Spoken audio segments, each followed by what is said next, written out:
Analysis paralysis. Yeah, analysis paralysis or decision paralysis. So there are a lot of people out there who go over this in much better detail than we probably will. But it's a big deal for everybody. And I think every entrepreneur or everybody in general, at some point in your life, you're going to come to a point where you just can't make a decision. And I know especially when it comes to like what we had to do coming up to invent a product, to bringing it to fruition, to the manufacturing, you're going to hit these points where you're just like, I'm absolutely drawing a blank, or I'm so afraid of making the wrong decision. And I feel like the only wrong decision is not making a decision at all. Definitely. Yeah. There's a good phrase, done is better than perfect. Yeah. We've had to repeat that a lot, you and I, because you get so hung up. You watch these people on YouTube and these gurus, or hopefully you haven't watched us and gotten this impression, but you think, oh, well, they just know what they're doing. They make every decision just right. So then you think you have to make every decision just right. I know I feel that way when I'm watching a YouTuber tell me how to do something. Yep. I think, oh, well, easier said than done. You do everything perfect. So I have to find the best insurance guy. I have to find the best broker. I have to find the best salesperson. I have to get the best software possible, or I'm just going to screw up and lose all my money. You're going to lose way more money wasting that time with those questions. Yep. Before we get into serious decision analysis paralysis, I want to kick you a big dose of analysis paralysis that we've dealt with a lot. And I want to fire it off by giving you a little scenario, telling you a little story about my life, Marcus. And I want your take on this. Sure. So last week, my family and I would go to the playground, a couple nights a week. Last week, beautiful weather, 82 degrees, nice little breeze, every single night of the week. On Tuesday, there's just a ton of people at the playground. It was a hopping place. So with that logic, we came back the next day and no one was there. Same weather, same routine, same time. No one was there. Thursday, no one's there. Friday, no one's there. What was it? What brought people out on that Tuesday? And I'm driving myself crazy trying to figure out why were so many kids there and how do we replicate that? Do you think I'm going through some analysis paralysis with that? That's 100% exactly what it is. And it's funny that it's a great example because that has to do with you and your kids and your family life. That same thing on my end. I just hit the same thing on Amazon. I'm looking at my Seller Central. Every day I had 5 sales today. I had 6 sales today. I had 7 sales today. And then I had no sales. And then I had no sales again. And instantly your mind's like, what am I doing wrong? Am I not advertising? Should I advertise? Am I not doing this? What's going on? What did Biden do? What's up with politics? What's happening in the world? You almost start to act like an economist trying to understand why people aren't buying today. Sometimes people just aren't buying. Sometimes they are buying. Now, this time of the year, it's a little bit in like a dead zone. You can justify it. And that's a point of the year where you need to think, okay, this is just the way sales is. I'm not a psychologist. I don't know what's going on. But if people aren't buying, they're just not buying. Take that time to prepare for when they are buying.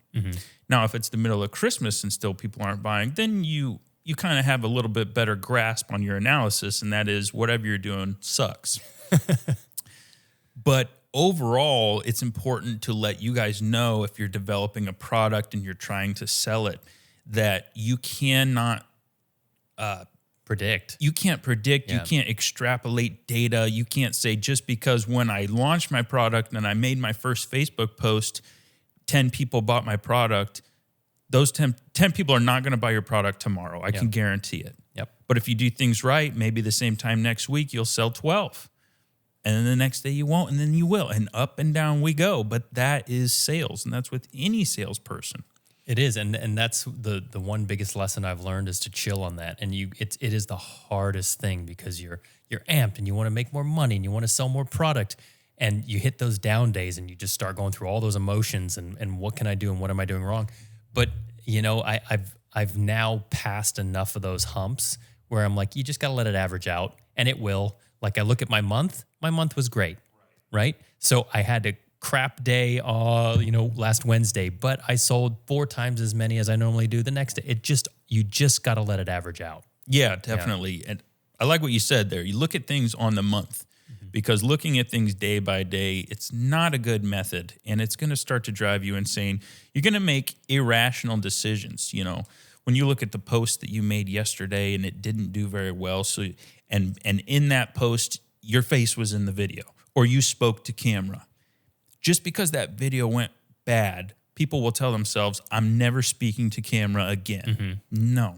This is a long game. This is a quantity. It's a trading game. You have to throw a lot of stuff out there, and you have to throw it out several different ways, front, back, and center, because things will hit and take off in ways that you never would have imagined if you give them the chance. Well, and this is a good example of that is you and I collaborated on some new content, and we both posted almost the exact same thing. I used my product, you used your product, you used a different song, I used a different song, but the exact same motions, the same stuff. We used Bigfoot, right? Right. And I think I got like 2,000 views, and you got 2.5 million views. Right. It was something like that. What are you supposed to think about that? Like, literally, it was almost the exact same thing. You just can't overthink certain things like that. No, imagine if I said, hey, Marcus, post your video and let me know how it goes, and then I'll decide if I'm going to post. Yeah. And that would have shot us both in the foot. Yeah. But because we both tried things different ways, we were able to identify what worked. And then, you're right, I had a video that did really well. So that's a great point. Got to try things different ways. You do. And what works for you may not work for me. My audience might be different. They might take to something different.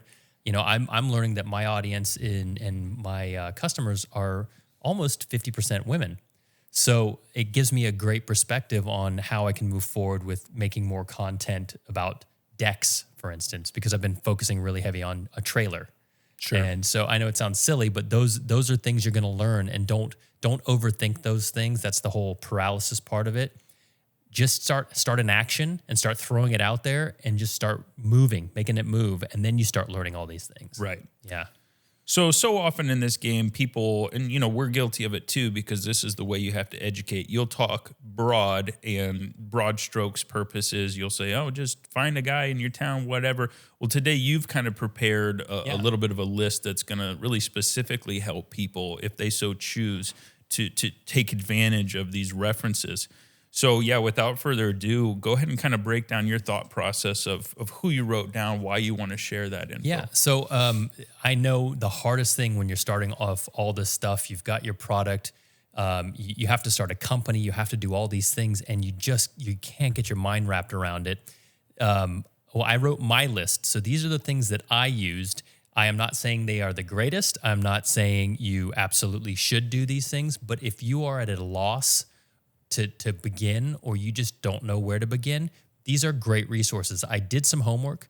I have enjoyed these people now, or these different things, and they've worked for me. I'm going to give them to you. Take any of them you want, leave any of them you want, use them as a starting point, but here it goes. So where Grant and I differ, he's using a manufacturing that he's doing himself. I use a kind of a middle person here in the United States, which I've really been happy with. They are called City Global. You can look them up. They're called City Global. They're based in Los Angeles.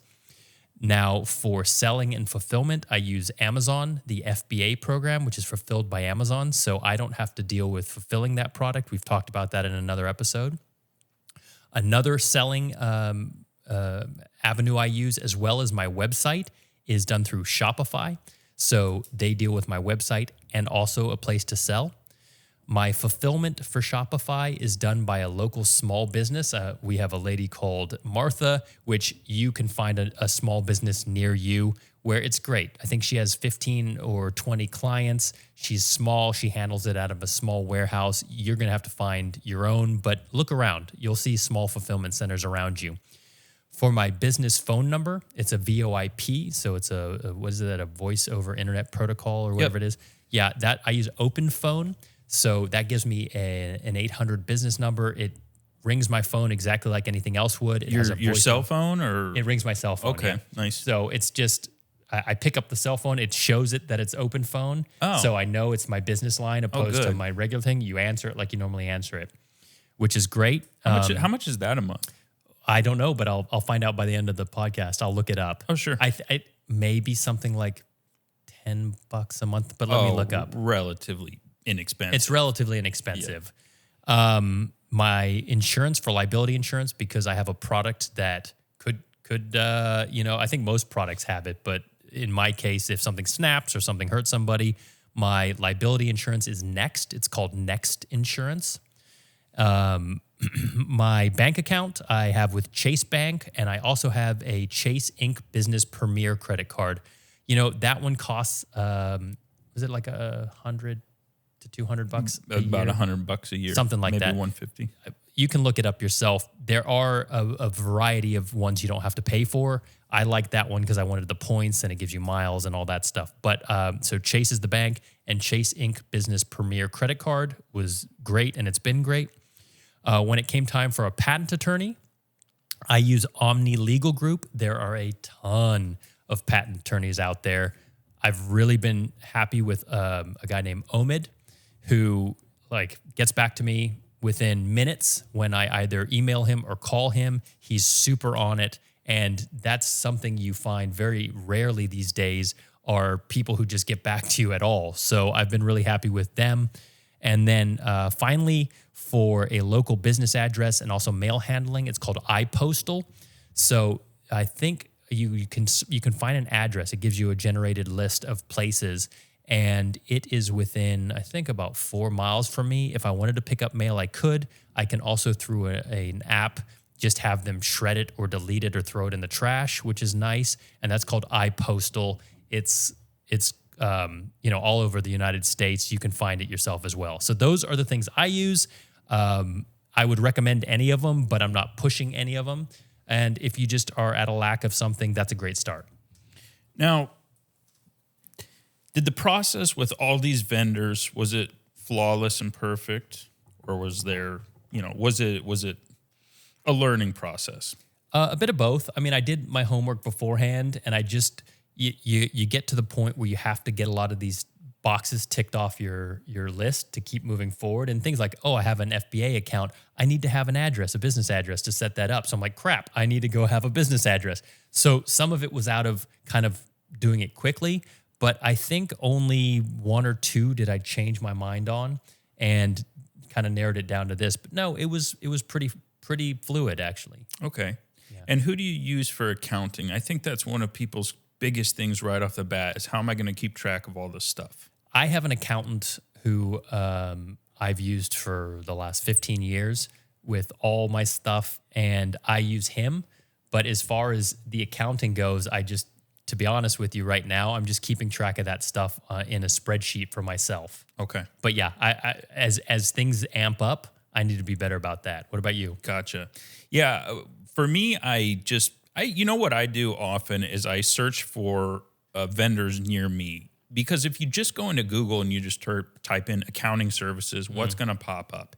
H&R Block's automated whatever crappy software that they want you to sign up for $39 a month, and you're going to get remote help and blah, blah. I like the one-on-one appeal of having someone in my town that I can go sit down with. So what I did was I searched accounting near me, and I found 3 firms. Mm-hmm.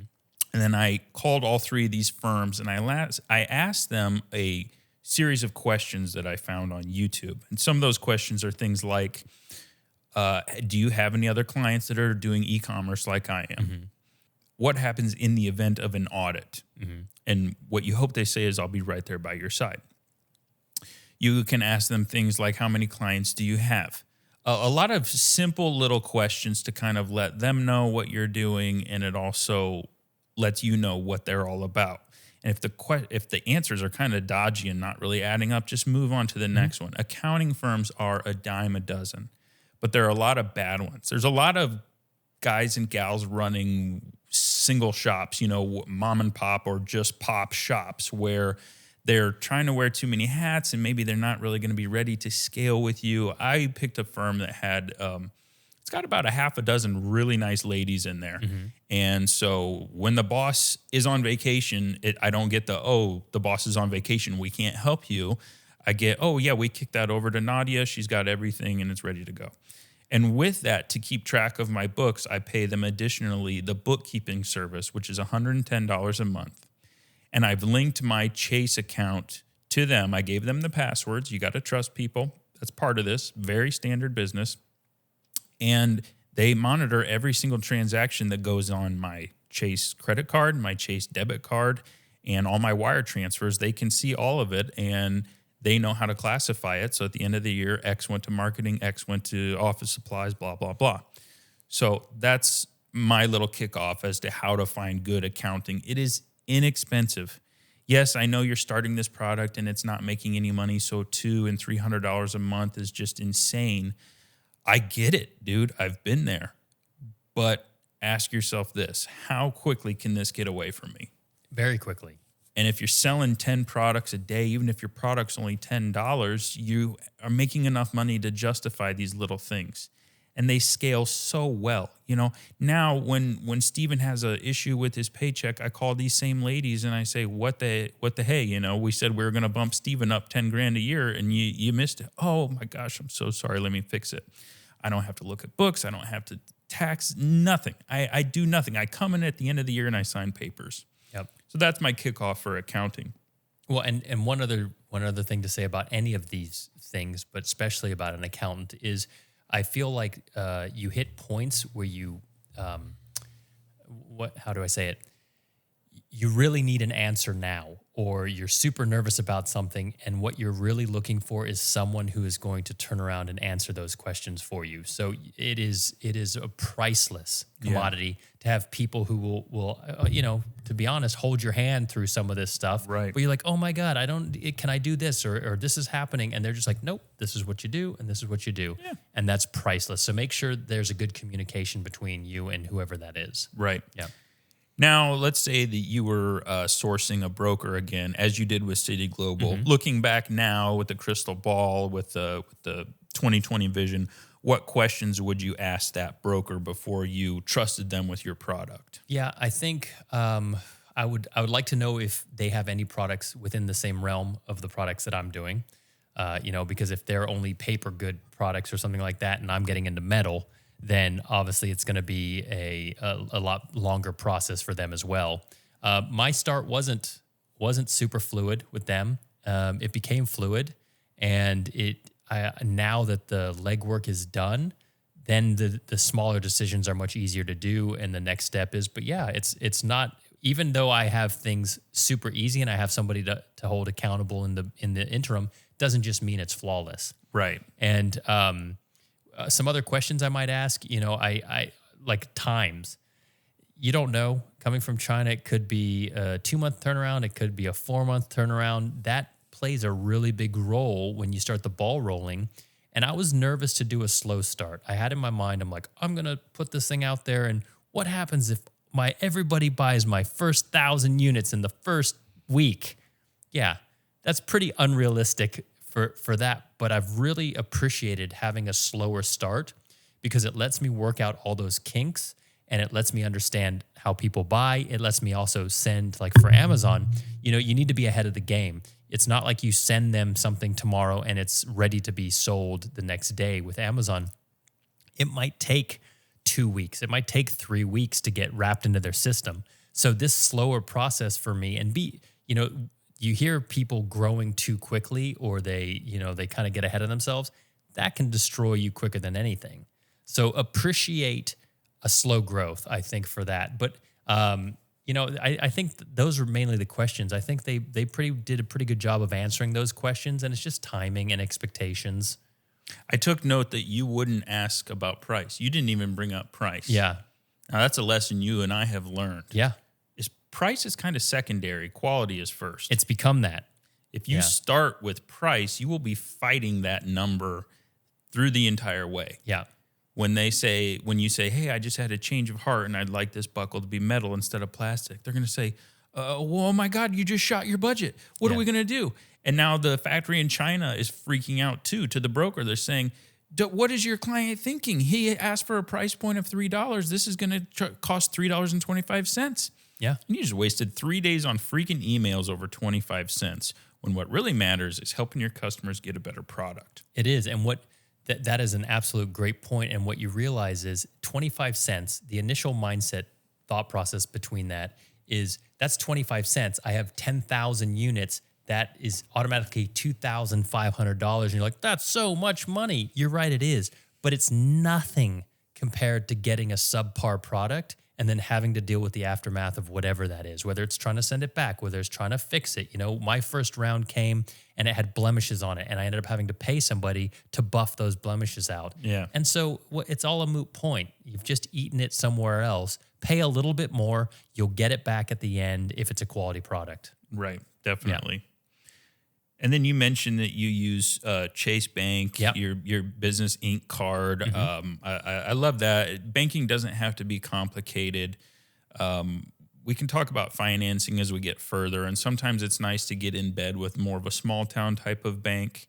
But every bank has the capacity to give you a business account, a business credit card, or business debit card so that you can keep the accounting clear and concise. So I like that you use them.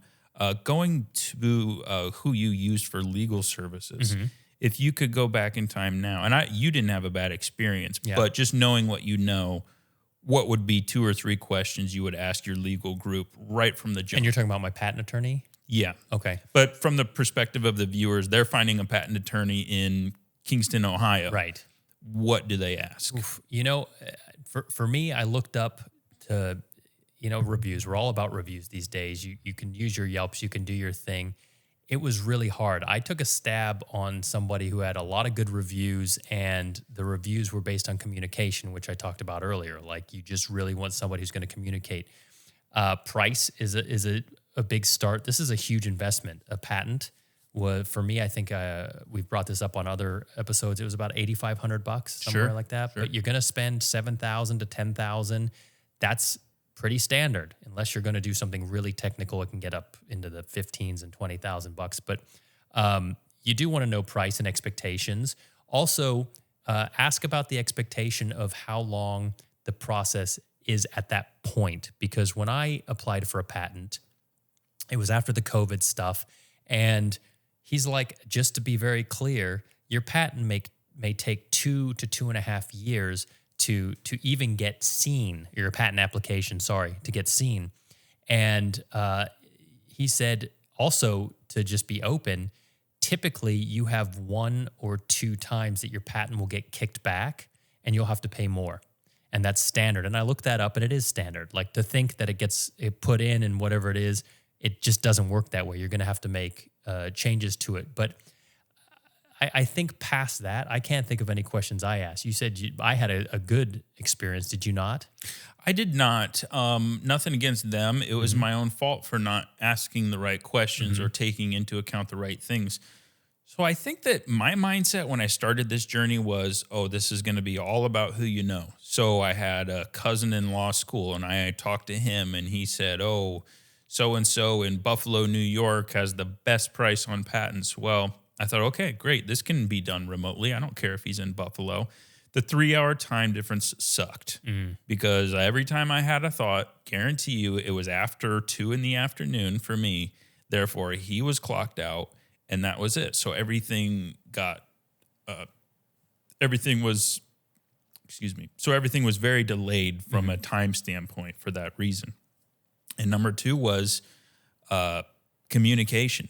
You know, he kind of ran his shop like the mom and pop that I talked about. If he's out, you're out. Yeah. There's really nobody to get a hold of. So that's why he had the best price. And I like the guy. He did very good work for us. But at the end of the day, because now I have an employee who deals with the legal stuff, and because we're so dynamic now and we're going into Europe and things of that nature, we got to be able to call our attorney anytime. Yeah. Or just schedule a decent time and not have to schedule it on New York time. So we actually switched to Omni Legal Group, and you're right. Those guys are rock stars. They are. And Omid has just been great for us. And so that was a huge thing. So guys, if you're trying to find a patent attorney, Find someone somewhat local, at least in your time zone. I wouldn't get hung up about the difference between a couple $1,000s. As long as you're under that $11,000 range for your patent, I think you're in a good space. You'll find people in the $20,000 for a patent type of range. They're not meant for you. Yeah. They don't want you either. Right. What they want is the big dogs who are kind of sue happy, who are ready to defend, who are ready to spend $500,000 a year in legal fees just to keep up on things. Yep. What you're after is someone who handles people of your size.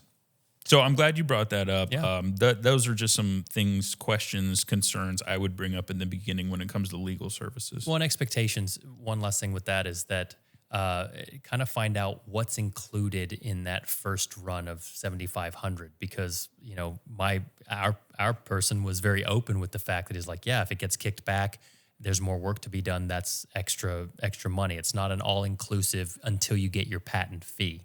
But, you know, they have been banging with advice and communication, and that is priceless. Right. Yeah. So I talked about it a little bit earlier, but basically you have so many options. And as you just stated, with reviews out there, you can go into analysis paralysis, decision-making, standstills. Don't get hung up on that, because really the worst decision is to not move. Mm-hmm. You said that earlier, yeah. And it really is a significant hindrance to your progress. No one does everything perfectly. And you and I certainly haven't done everything perfectly by any means.